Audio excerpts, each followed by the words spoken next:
समस्याएं, examination system and problems.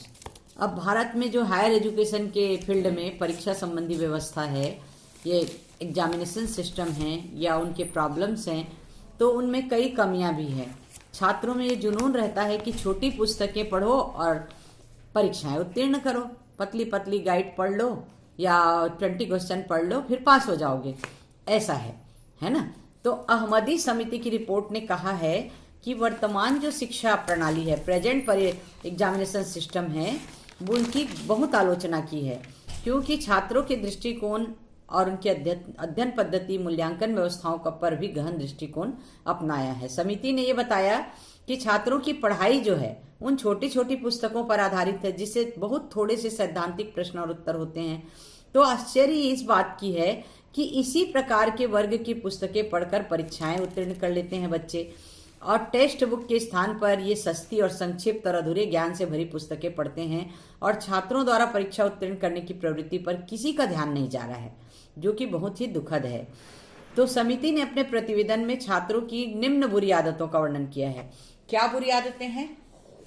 छात्र पाठ्य पुस्तक नहीं पढ़ते, वे महाविद्यालय के पुस्तकालय में जाकर अध्ययन कक्ष में बैठते नहीं हैं, यानी लाइब्रेरी में जाके नहीं बैठते हैं, उनके पास समय ही नहीं है, फुर्सत नहीं है, वे कक्षाओं में उपस्थित नहीं होते, अटेंडेंस नहीं देते क्लास में, यदि होते भी हैं तो अपनी उपस्थिति दर्ज कराने के लिए बस होते हैं, पढ़ने के लिए नहीं आते हैं।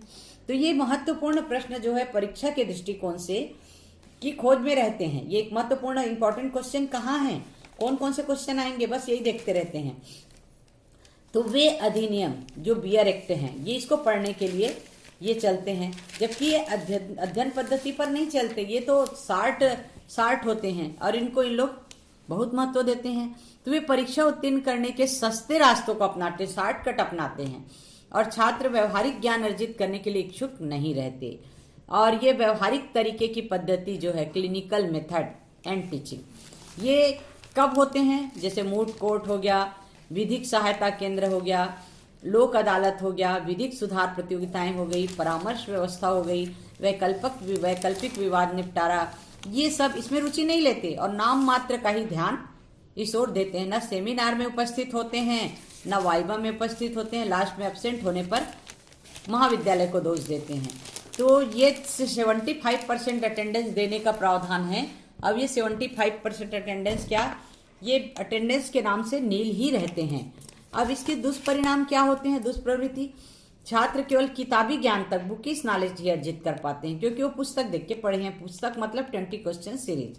तो इसका जो इम्पोर्टेंट है और जो व्यवहारिक मूल्यांकन है, प्रैक्टिकल वैल्यू है, कुछ नहीं है, क्योंकि जब टीचर क्लास लेते हैं उस समय बहुत सारी व्यवहारिक बातें, प्रैक्टिकल नॉलेज देते हैं, उससे ये वंचित रह जाते हैं।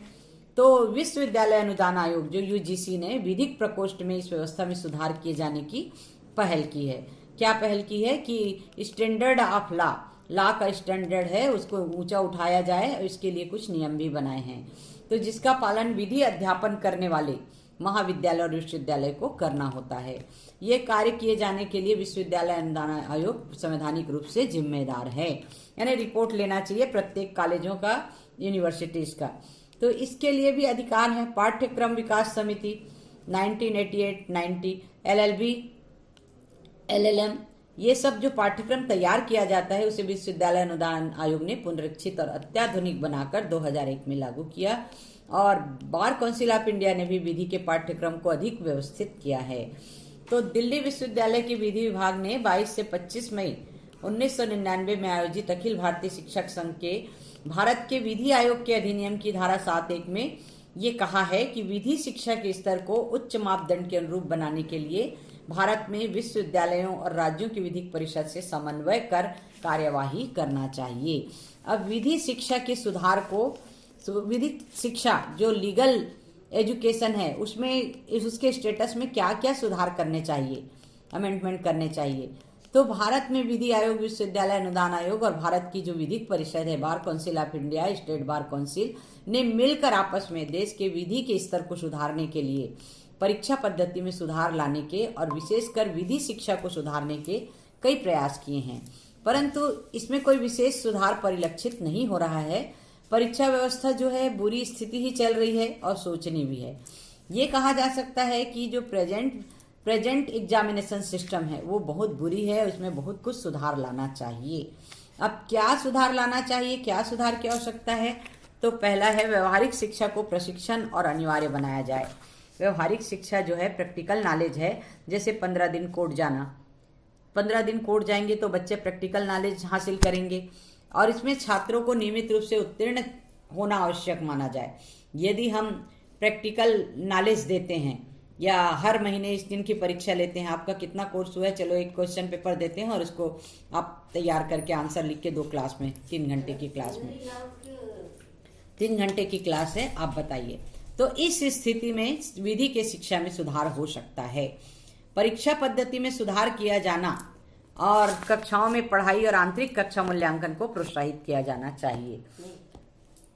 और परीक्षा पद्धति में सुधार करेंगे तभी इनकी पढ़ाई और आंतरिक मूल्यांकन, जैसा कि अभी हेमचंद यादव यूनिवर्सिटी में मैंने डाला है 10-10 नंबर का, यानी फर्स्ट सेम में 50 नंबर का इंटरनल है और सभी में ऐसे 50-50 नंबर का इंटरनल है। तो ये इंटरनल टेस्ट लिया जाना चाहिए ताकि बच्चों को के इसका पता चलना चाहिए उसने कितना एक्सेप्ट किया हमारे टीचिंग मेथड से। और तीसरा है व्यवहारिक ज्ञान पर बल दिए जाने की आवश्यकता। अहमदी समिति प्रतिवेदन जो है 1994 में इस बात पर बल दिया है कि परीक्षा की जो सैद्धांतिक थ्योरिकल पार्ट है वो 20 से 25% तक किया जाए और 75 से 80% मूल्यांकन विधिक समस्याओं, प्रैक्टिकल नॉलेज, जो लीगल प्रैक्टिकल नॉलेज है उस पर आधारित होना चाहिए।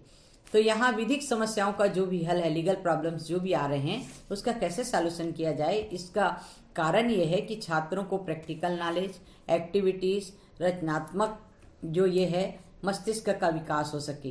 तो छात्रों को परीक्षा हाल में इस प्रकार की समस्याओं के निवारण में स्वतंत्र रूप से अपने मस्तिष्क का उपयोग कर सके। जैसे सिविल जज में पूछते हैं, एपीपी में पूछते हैं, कोई प्रॉब्लम दे दिया जाता है उसका सॉल्यूशन बताओ।